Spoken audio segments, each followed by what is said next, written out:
SIR হিয়ারিংয়ে কোন কোন documents লাগবে জেনে নিন আজকের এই ভিডিওর মাধ্যমে।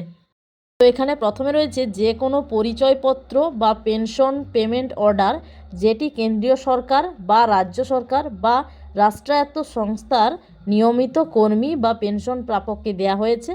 এরপর 2 নম্বর ডকুমেন্টস হচ্ছে যে কোনো পরিচয়পত্র বা শংসাপত্র বা নথি যেটি 1/7/1987 এর এই তারিখের পূর্বে সরকার বা স্থানীয় কর্তৃপক্ষ বা ব্যাংক বা ডাকঘর অর্থাৎ পোস্ট অফিস, ভারতীয় জীবন বীমা নিগম অর্থাৎ এলআইসি বা রাষ্ট্রায়ত্ত সংস্থা কর্তৃক প্রদত্ত।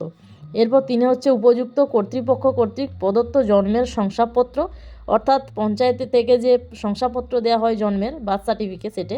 এরপর হচ্ছে পাসপোর্ট, স্বীকৃত পর্ষদ বা বিশ্ববিদ্যালয় থেকে শিক্ষাগত যোগ্যতার শংসাপত্র অর্থাৎ মাধ্যমিক উচ্চ মাধ্যমিক এগুলোর যে শংসাপত্র বা সার্টিফিকেট সেগুলো হলেও চলবে।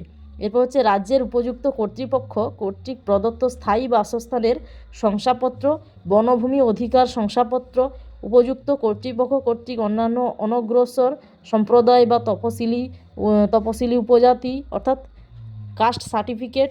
এরপর হচ্ছে নাগরিকদের জাতীয় রেজিস্টার। এরপর হচ্ছে রাজ্য বা স্থানীয় কর্তৃপক্ষের দ্বারা তৈরি পারিবারিক রেজিস্টার, যে কোনো জমি বা বাড়ি বরাদ্দের সরকারি শংসাপত্র অর্থাৎ দলিল